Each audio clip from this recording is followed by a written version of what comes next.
Okay, today we're going to be focusing on the grass area for our first painting and creating our base color and shadow color for this mountain.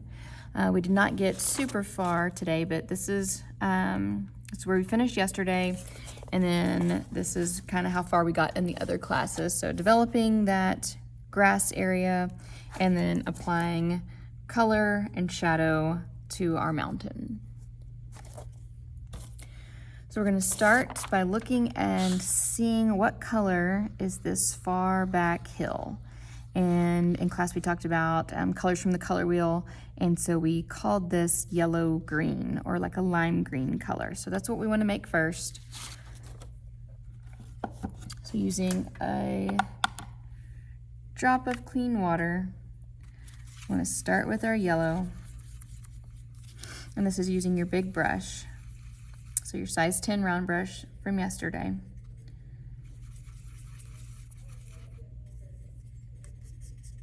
Starting with a good amount of yellow. And then adding a little bit of green at a time.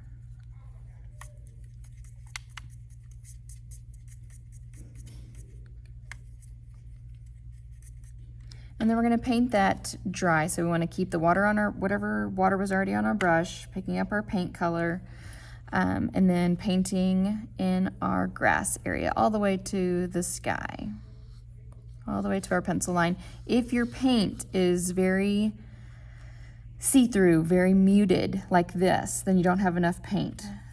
So that means I want to come back and add more paint. We want the colors to be rich and bright and vibrant, not dull. If it is super bright and really thick looking, then you're gonna wanna add some water to it and mix it while it's on the paper, maybe wipe some extra off onto the newspaper if you overdo the paint. All right, and that's all for that step. And then we're going to next make the base color for our mountain, and we use the cloud as our inspiration for the color. And if we had to pick a color from the color wheel to use as to water down to create this color, we decided on a red orange because it kind of has a yellowish hue to it, but it also has a reddish hue to it. And so the base color we decided on was red orange.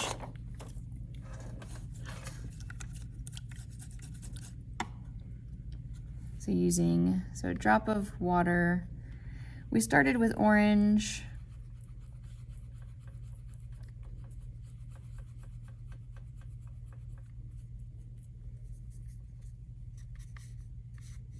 Make sure you wipe all that extra paint and water back into that section.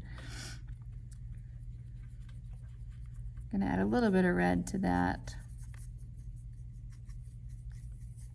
So it should look kind of like a dark orange. All right, and then with the paper dry, we're going to paint all the way to the sky.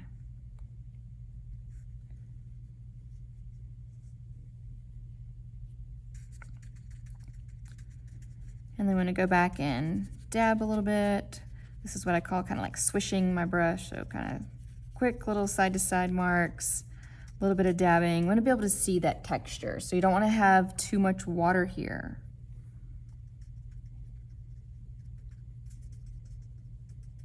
Okay, so I'm doing the mountain in front first and painting all the way down to the tape.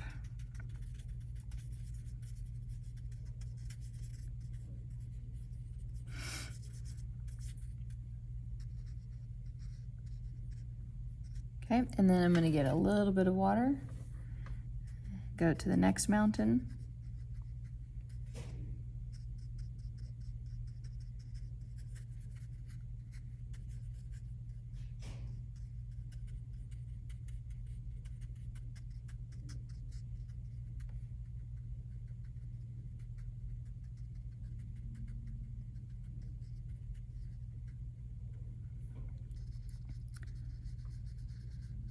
gonna go to the next mountain.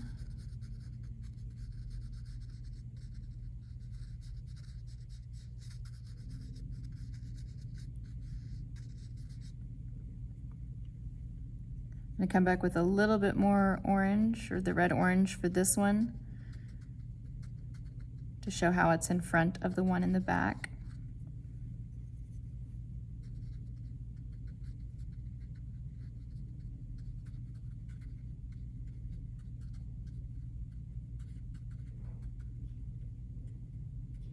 Okay. Okay, I'm gonna wait for that red orange to dry. While that is drying, I'm gonna come back and check on my grass area. I can see there's still some water, so I wanna make sure that's completely dry. You can use a blow dryer to dry, as long as you don't have any puddles, to try to dry your paint a little bit faster. Okay, now that my grass has had time to dry, I want to take a little bit of water, and actually I'm gonna use my smaller brush for this. I'm gonna take some water. I'm gonna get a little bit of brown. Okay, so I'm gonna take a little bit of this lime green, not all of it, and mix it in my brown to make more of a tan color, a lighter brown. And then I wanna take this color and I wanna hold my brush almost straight up and down and do some streaks.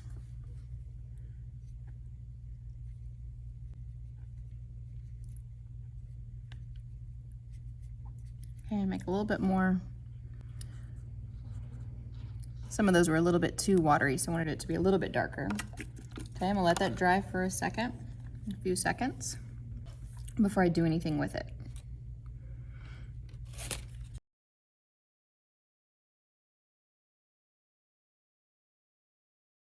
All right, now that I've left that to dry for just a few seconds, I'm gonna get my brush, clean it off, have a little bit of water on it, and now I'm gonna use this water to streak through this brown and spread it out a little bit. So just using the very, very tip of this little tiny brush.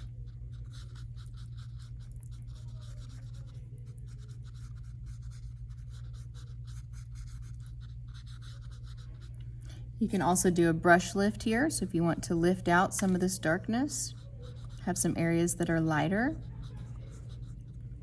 If you have enough water down, you can take some more of that brown and put it back in if you like those streaks. So while it's wet, while the underneath color is wet, and then we're adding more wet paint, it creates that fuzzy effect, the wet on wet technique. If you feel like you've put too much brown, you might want to clean it off. Clean off your brush. Go back to your yellow green and then streak some of that yellow green in there. Okay, and then you stop when you're satisfied.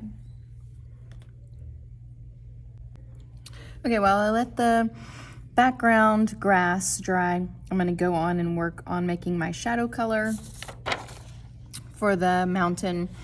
And when we looked closer, we felt like we saw some violet, some blues, and that color mixed with black to gray it out just a little bit. So using a drop of water,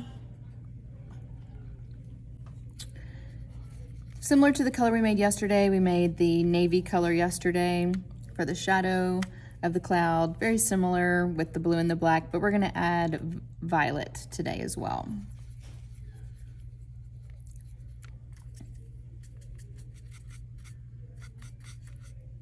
And make sure you're getting enough paint.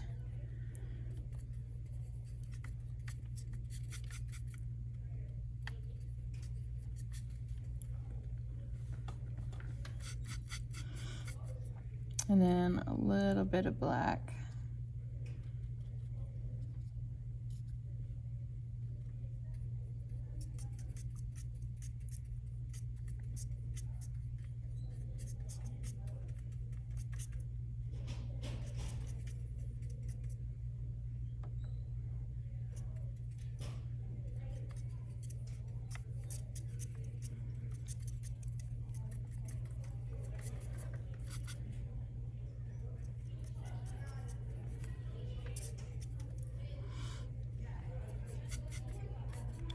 All right, and now that this has had time to dry, you could probably also do this while it's still wet, but I waited till it was dry.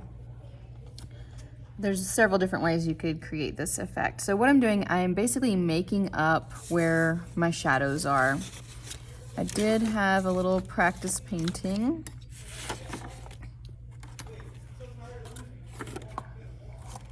That I have misplaced now. There it is. So this is a practice painting that I made when I was trying to make the clouds. And I have it posted for you so you can use that if you want to look at that to help you put in the darkness. I'm just going to make it up. So any places I see going down are a good place to put in a shadow. And I'm just kind of barely streak it along.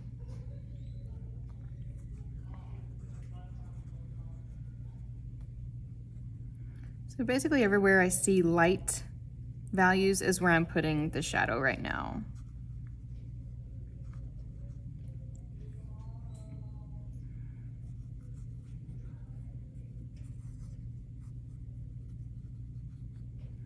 All right, and then I'm going to clean my brush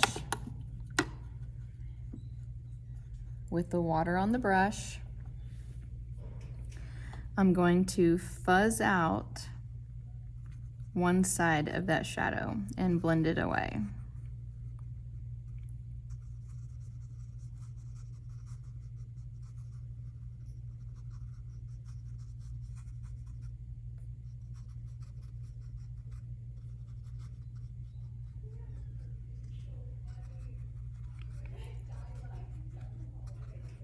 And this is all with my bigger brush. Okay, while this is all wet, now I can come back with my red-orange color.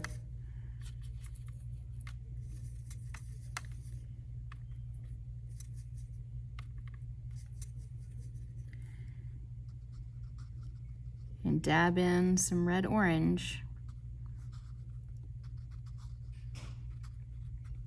So let those two mix.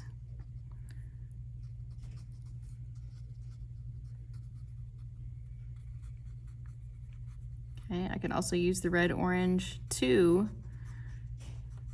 fuzz out those shadows. If they end up looking like worms, like if it just looks like you've got some worms floating around on your mountain, you can just take your red orange color and just paint right over those shapes, and it'll help blur them out if you feel like it looks too much like a worm. Just like that.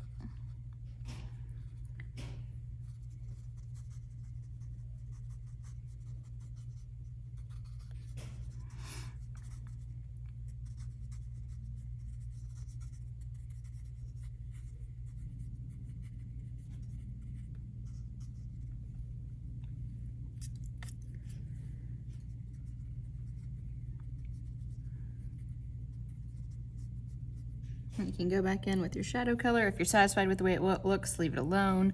And then remember, we just want to add water as we move on to the next layer, or to the next mountain. I'm just going to kind of dab around, create some texture.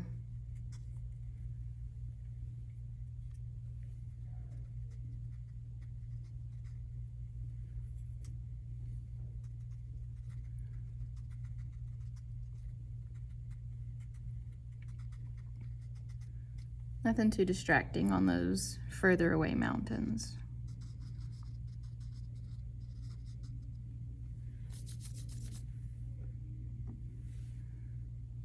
Maybe I'll use my smaller paintbrush for this smaller mountain.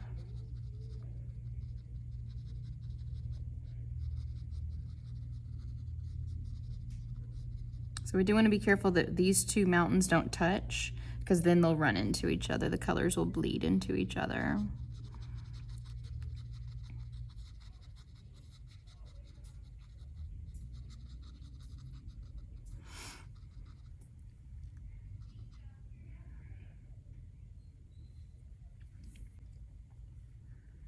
All right, I'm satisfied with the way that looks.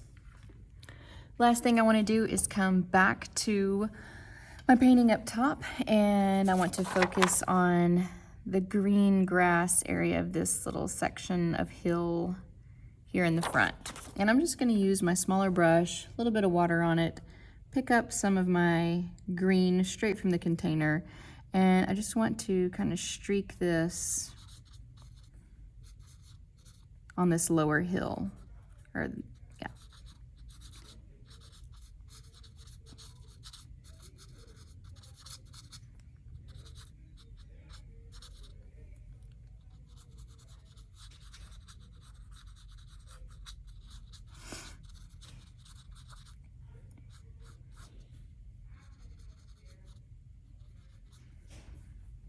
Okay, and now that I can see a difference between the two of those, I am satisfied with that. I'm satisfied with my mountain down here, and that is as far as we got today in class.